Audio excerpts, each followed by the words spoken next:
Hello friends, in this video I'm gonna show you how to count words in Excel.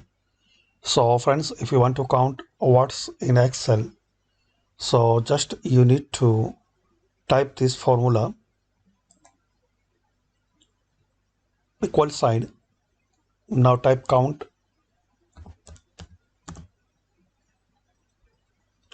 equal sign count a open bracket.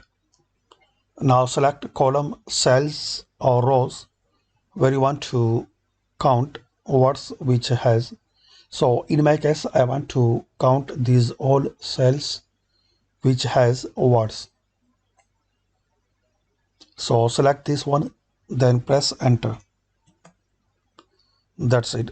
So result is appeared. There are 10 cells which has word.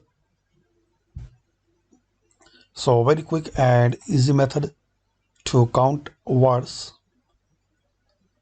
in Excel program. Thanks for watching.